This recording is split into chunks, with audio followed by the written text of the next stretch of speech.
जो अपनी माया से सारे संसार को मोहित करके रखते हैं। ऐसा आपने दुर्गा सप्तशती में सुना होगा, दुर्गा माँ के लिए। लेकिन तुला राशि के लोग, क्योंकि शुक्र स्वामी है और शुक्र माया है, शुक्र सौंदर्य है, शुक्र वैभव है, शुक्र ऑप्टिमिज्म है, आशावादी। तो ऐसे लोग कितनी भी प्रॉब्लम्स हो जाएं, उनके चेहरे पर हमेशा मुस्कुराहट रहती है। कई बार लोग उनसे पूछते हैं आप इतना पॉजिटिव कैसे रहते हैं? तो ऐसे पॉजिटिव, ऐसे मोह माया से दुनिया को आकर्षित करने वाले तुला राशि के लोगों को मेरा प्रणाम है। स्वागत है मेरे चैनल 21st सेंचुरी मॉम में, और स्वागत है दीपा ज्योतिष में। आज बात करेंगे कैसा रहेगा सितंबर का महीना तुला राशि के जातकों के लिए। तो अच्छा हाँ, आप मेरे चैनल पर अगर नए हैं तो इसको सब्सक्राइब कर दीजिए, और वीडियो पसंद आएगा तो लाइक और शेयर कर दीजिएगा। बात करते हैं कैसा रहेगा सितंबर का महीना। तो 17 सितंबर से फर्स्ट हाउस की बात करते हैं, जहाँ तुला राशि है जिसके स्वामी शुक्र हैं। तो 17 सितंबर से यहाँ पर सूर्य आ जाएंगे और 17 सितंबर से ही यहाँ पर शुक्र आ जाएंगे। तो 1 सितंबर से लेकर के 16 सितंबर तक का जो समय है वो थोड़ा सा ऐसा रहेगा कि आपका कॉन्फिडेंस लेवल थोड़ा सा लो रहेगा। यात्राएं बहुत होंगी, क्योंकि लग्न का स्वामी शुक्र उस समय अपने से 12वें यानी 12th हाउस में बैठा हुआ है, और 12वां घर हमारा व्यय का घर है।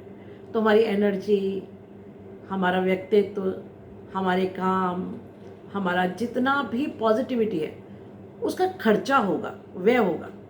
और हो सकता है कि रिजल्ट्स उतने ना मिले, लेकिन 18 से 30 तारीख तक का जो समय है वो जितनी मेहनत आप करेंगे उसके रिटर्न होने का, लौट करके आने का समय है।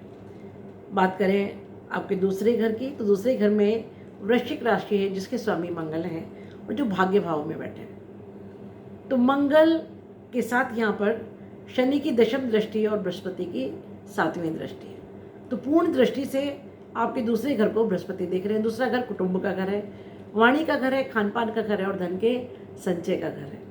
और बृहस्पति कौन है? जीव के कारक है। तो कुटुंब में वृद्धि होगी, कौटुंबिक जनों से आपकी मुलाकात होंगे, और कुछ ऐसा जो पुराना टूट गया था, बिखर गया था, वो फिर से जुड़ेगा। शनि न्यायप्रिय है। आप कुछ बातें अपने परिवार में लोगों से ऐसे भी बोलेंगे जो थोड़ी कड़वी होंगी, लेकिन न्याय युक्त होंगी, तर्क संगत होंगी। और क्योंकि मंगल यहाँ के स्वामी हैं तो थोड़ा सा क्रोध भी देंगे, लेकिन उसके बावजूद आप अपनी न्यायप्रियता, थोड़ा सा गुस्सा और साथ में डिप्लोमेसी, इन सारी चीज़ों को मिला करके कुछ पुराने ऐसे चीज़ें जो परिवार में बिगड़ गई थी उनको सत्य के साथ, न्यायप्रियता के साथ और अपनी डिप्लोमेसी के साथ उन प्रॉब्लम्स को सॉल्व भी कर पाएंगे। और एक चीज़ और है कि आप अपने लॉजिक से परिवारजनों को संतुष्ट कर पाएंगे। धन का आगमन भी होगा और धन का संचय भी होगा, क्योंकि बृहस्पति की 7th दृष्टि आपके 2nd हाउस पर है, और बृहस्पति इस समय मृगशिरा नक्षत्र में है जो कि मंगल का नक्षत्र है, और मंगल भाग्य भाव में बैठे हैं। तो जो आपके अष्टम भाव में बृहस्पति बैठे हैं वो नवम का साथ उनको मिल रहा है, उसका जो स्वामी है वो नवम भाव में, भाग्य भाव में। तो भाग्य से धन संचय, भाग्य से परिवारजनों से मिलन, भाग्य से पुराने बिगड़े हुए कामों का सुधरना। लेकिन एक बात अच्छी कि आप खाली मीठा मीठा झूठा झूठा बोल करके रिश्तों को नहीं सुधारेंगे।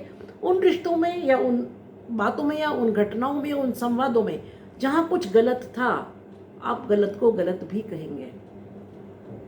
बड़ी समझदारी से आप इस समय प्रॉब्लम्स को सॉल्व करेंगे। इस समय आपकी वाणी बड़ी बैलेंस्ड होगी, जो उसमें सब कुछ होगा। थोड़ी कड़वाहट, थोड़ा तीखापन, थोड़ी माधुर्य, थोड़ी मैच्योरिटी, और आप अपनी बात से सामने वाले को 100% कन्विंस कर पाएंगे। लेकिन साथ साथ जो बिगड़े हुए संबंध थे उनको भी सुधार पाएंगे, उनको बना पाएंगे। बात करें तीसरे घर की, तो तीसरे घर में धनु राशि है जिसके स्वामी बृहस्पति है। अभी हम मंगल की 7th दृष्टि है, पूर्ण आस्पेक्ट, पूर्ण दृष्टि। तो मंगल उत्साह, मंगल एनर्जी, मंगल पराक्रम, मंगल सेनापति, और तीसरा भाव भी पराक्रम का ही भाव है। तो जब पराक्रम का स्वामी पूर्ण दृष्टि से पराक्रम को देख रहा हो तो मेहनत खूब कराएगा, ज़बरदस्त दौड़ाएगा। आप हर फील्ड में ज़बरदस्त एनर्जी अपनी इन्वेस्ट करेंगे। जैसे कि मैंने कहा कि 1 से 17 तक सिर्फ एनर्जी इन्वेस्ट होगी, रिजल्ट्स की बहुत ज़्यादा उम्मीद मत कीजिएगा। लेकिन 18 तारीख के बाद ये जो एनर्जी इन्वेस्ट कर रहे हैं ना आप इस समय, इसके ज़बरदस्त परिणाम मिलेंगे। और इस समय ऐसा होगा क्योंकि बृहस्पति अष्टम में है और मृगशिरा नक्षत्र में है। मृगशिरा नक्षत्र के स्वामी मंगल, मंगल एनर्जी, मंगल लाइट, मंगल स्पीड, मंगल फायर। तो आपको, और 8वां घर किसका घर है? रहस्य का घर है। तो आपको अपने अंदर छुपे हुए कुछ ऐसे टैलेंट्स जिनसे आप खुद वाकिफ नहीं थे अभी तक, जिनका आपसे खुद परिचय नहीं हुआ था, अपने आप से, अपने आप के कुछ ऐसे गुणों से, कुछ ऐसी क्वालिटीज से आपका परिचय होगा कि आप सरप्राइज होंगे, अच्छा मुझे ये भी आता है, अच्छा मैं ये भी कर सकता हूँ, ये कर सकती हूँ, और आप उस काम को करेंगे। इस समय कई सारे दरवाजे खुलेंगे कर्म के लिए, दौड़ने के लिए बहुत सारे गेट्स एक साथ खुलेंगे। Choice will be yours. बहुत सोच समझ करके ऑप्ट कीजिएगा, बहुत सोच समझ के चूज कीजिएगा, क्योंकि ये जो दरवाज़ा अब खुलेगा ये एक बहुत लंबे आगे आने वाले समय की नींव रखने वाला है। एक्चुअली आपको अपॉर्चुनिटीज़ मिलेंगी to choose options at your work place, at your job, in family, बहुत सारी जगहों पर, अलग अलग जगह पर ये ऑप्शंस का समय है। बात करें चौथे घर की, तो चौथे घर में मकर राशि जिसके स्वामी शनि हैं, जो पंचम भाव में बैठे हैं, केंद्र त्रिकोण का संबंध बैठ रहा। जब चतुर्थ का स्वामी पंचम में हो तो इससे सुंदर स्थिति क्या हो सकती है, और शनि वक्री हैं इस समय, तो चतुर्थ भाव के भी फल देंगे। चौथा घर माता का घर है, आपके हृदय स्थान है। चौथा घर आपके सुख का भाव है, भूमि भवन वाहन का भाव है। तो इस समय आप कुछ नया भूमि भवन वाहन से रिलेटेड काम कर सकते हैं, कुछ खरीद सकते हैं, या फिर परिवार, क्योंकि ये आपके पेरेंटल होम, पेरेंटल जगह का भी घर है, तो हो सकता है कि आप इस समय किसी पेरेंटल प्लेस पर कोई घर बनाएं, कोई ज़मीन खरीदें, अपने परिवारजनों के करीब जाएं, या कुछ ऐसा करें जो फैमिली को, पुरानी फैमिली को, आपकी जो एनलार्ज फैमिली है, जो आपके चाचा ताऊ मामा मौसी, जो बड़ा परिवार है, उसको संयुक्त वापस करने में मदद मिलेगी इस समय। क्योंकि शनि 5वें घर से जब वक्री होंगे तो चौथे घर के फल देंगे, और चौथा घर आपके परिवार का घर, आपके सुख का घर। उसके अलावा परिवार में जहाँ कहीं, मैं बड़े परिवार की बात कर रही हूँ, मैं आपके बड़े रिश्तों की बात कर रही हूँ, जो दूर दूर तक एक्सटेंडेड फैमिली है उसकी बात कर रही हूँ, या फिर आपके पेरेंटल लैंड की बात कर रही हूँ, जो वो वाला घर आपका है, या वो वहाँ से कोई कनेक्शंस आपके वापस बढ़ेंगे, आप उन लोगों से वापस मिलेंगे, अपने पुराने रिलेटिव से, पुराने लोगों से, परिवारजनों से, जिनसे शायद आप बरसों से नहीं मिले होंगे। कुछ न कुछ ऐसी परिस्थितियाँ बनेंगी कि आपका उनसे मिलना जुलना होगा। बात करें आपके 5वें घर की, तो 5वें घर में क्योंकि शनि वक्री हो रहे हैं, और यहाँ पर 17 तारीख तक सूर्य और शुक्र की पूर्ण दृष्टि है, और बुध जब 25 तारीख से कन्या राशि में आ जाएंगे तो बुध की भी यहाँ पर उस समय पूर्ण दृष्टि होगी। तो ये 5वां घर जो है वो आपकी विद्या और बुद्धि का घर है, संतान का घर है, आपके नौकरी का घर है, और आपके प्रेम प्रसंगों का घर है। तो ये समय ऐसा है, संतान से ज़बरदस्त सहयोग मिलेगा। जो स्त्रियां संतान सुख की ओर अग्रसर है उनके लिए बहुत अच्छा समय है। उसके अलावा जो विद्यार्थी हैं उनके लिए ये बहुत अच्छा समय है। आप जो करना चाहते हैं कर सकते हैं। आपको स्पेशली अगर पढ़ाई के लिए आप अब्रॉड जाना चाहते हैं, कहीं दूर जाना चाहते हैं, मेडिकल से रिलेटेड पढ़ाई करना चाहते हैं, टेक्नोलॉजी से रिलेटेड पढ़ाई करना चाहते हैं, उसमें आपको इस समय सफलता मिलेगी। कॉम्पिटिटिव एग्जाम्स में सफलता मिलेगी, स्टॉक मार्केट में सफलता मिलेगी। पंचम भाव इस समय बहुत रिच है और बहुत कुछ आपको दे करके जाएगा। बात करें छठे घर की, तो छठे घर में मीन राशि है जिसके स्वामी बृहस्पति अष्टम भाव में बैठे हैं, और यहाँ पर राहु है। तो राहु का षष्ठ भाव में होना, शत्रुओं का विनाश, पूर्ण शत्रुहंता, प्लस राहु सडन कुछ देते हैं। आपका दैनिक दिनचर्या का ये घर है, तो आपके दैनिक दिनचर्या में कुछ ऐसी चीज़ें ऑल ऑफ अ सडन होंगी जो आपने एक्सपेक्ट नहीं की होंगी। आपने सोचा होगा मैं जाऊँगा ईस्ट, पहुँच गए वेस्ट, मैं करूँगा ये, कर दिया कुछ और। क्योंकि ये क्या करते हैं, आपके डेली रूटीन को उलट पलट करके रख देता है। कुछ ऐसी सडन चीज़ें एकदम पॉप्ड अप हो जाती हैं और आप उन्हें फटाफट कर बैठते हैं। जैसे कि आपका कहीं जाने का कोई प्लानिंग नहीं है, अचानक प्लान किया, आधा घंटे में बिस्तर पैक किया और बोरिया बिस्तर, और हम चल दिए, और वो प्लान सक्सेसफुल भी होंगे। आपके प्लान्स में कुछ काफ़ी चेंजेस आएंगे, आपकी यात्राओं में चेंजेस आएंगे, आपके रूटीन में चेंजेस आएंगे, और ऑल ऑफ अ सडन काफ़ी सारी ऐसी इंसिडेंट्स होंगी जो अच्छी होंगी, बुरी नहीं। ये जो सडन इंसिडेंट्स होंगी, दिल गिव यू अ लॉट, दिल give you lot of pleasure, new experiments, new experiences. और उसके अलावा कुछ ना कुछ करके शत्रुओं का चेहरा भी सामने आएगा। और यहाँ पर क्योंकि सूर्य की भी 17 तारीख पे पूर्ण दृष्टि है, 2 क्रूर ग्रह, केतु की 7th दृष्टि है, तो शत्रुओं का तो दूर दूर तक विनाश। जितनी भी प्लानिंग वो करेंगे, प्लॉटिंग करेंगे, वो आपके सामने भी आ जाएगी, आपको पता भी लग जाएगा कौन दोस्त है कौन शत्रु है। और सबसे अच्छी बात यह है कि आप अपने हाथ से उनके चेहरे से नकाब उठा उठा करके उनके दर्शन कर पाएंगे और उनको बतला पाएंगे डायरेक्टली और इनडायरेक्टली, क्योंकि तुला वाले तो डायरेक्टली कुछ बोलते नहीं है, डिप्लोमेसी के मास्टर होते हैं। इनडायरेक्टली बता पाएंगे कि भैया तुम कौन हो, मैं समझ आ गया। हालांकि तुला वाले आराम से किसी से तोड़ते नहीं हैं, किसी से झगड़ा नहीं करते हैं। क्यों? क्योंकि राशि के स्वामी कौन है? शुक्र, वो तो सबसे बना के रखते हैं। तो आप इनडायरेक्टली बड़ी मिठास के साथ शत्रु को समझा के आ जाएंगे उसके घर की, भाई तुम कौन हो, हमको समझ आ गया अच्छी तरह, तुम भी समझ लो हम कौन है। तो ये होकर के रहेगा। बात करें सप्तम घर की, तो सप्तम घर में मेष राशि है, जिसके स्वामी मंगल है और वो भाग्य भाव में बैठे हैं। व्यापार में भाग्य साथ देगा, पति पत्नी के संबंधों में भाग्य साथ देगा, मधुरता आएगी, व्यापार एक्सपेंड होगा, आप धार्मिक कामों की ओर जाएंगे, लंबी यात्राएं होंगी और पिता से लाभ होगा, पिता को लाभ होगा, गुरु से आपके संबंध प्रगाढ़ होंगे। और सिर्फ इतना ही नहीं है, क्योंकि यहाँ शनि की तीसरी दृष्टि है और शनि की तीसरी दृष्टि थोड़ी क्रूर दृष्टि होती है, तो थोड़ा सा ज़्यादा सत्य बोलने से बचे, अच्छा रहेगा आपकी सेहत के लिए भी और आपके लाइफ पार्टनर की सेहत के लिए भी। क्योंकि देखिए शनि की जो तीसरी दृष्टि होती है वो अच्छी दृष्टि नहीं मानते हैं। तो कई बार ऐसा होता है हम ज़्यादा सच बोलने के चक्कर में कुछ ऐसा कड़वा बोल देते हैं कि अपने ऊपर रख के देखिए, कई बार कुछ ज़्यादा सच अपने बारे में हम भी नहीं सुनना चाहते हैं, क्योंकि सच कभी कभी ज़रूरत से ज़्यादा कड़वा हो जाता है। तो ऐसे में क्या होता है, कई बार कहीं आपकी कही हुई बात आपके लाइफ पार्टनर को, बिजनेस पार्टनर को चुभ सकती है। और कई बार ऐसा होता है कि एक बात अगर आपने कह दी तो वो हम मरते दम तक नहीं बोलते। सो बी केयरफुल अबाउट दैट। ज़्यादा कड़वा या ज़्यादा सच बोलने की आवश्यकता नहीं है। बात करें आपके अष्टम भाव की, तो अष्टम भाव में वृष राशि है, जहाँ के स्वामी शुक्र हैं, जो 12वें घर में बैठे हुए हैं। शुक्र 12वें शैया सुख देता है। शुक्र 12वें आपके पारिवारिक जीवन में सुख और वैभव देता है। खर्चा कराएगा, पर खर्चा आपकी लग्जरीज पर कराएगा। आप बहुत समय से सोच रहे थे हमें कुछ क्लोथ्स खरीदने हैं, ज्वेलरी खरीदनी है, घर का इंटीरियर करना है या यात्राओं पर खर्च करना है। जिस चीज़ पर खर्च करके आपको सुख मिलता है, खुशी मिलती है।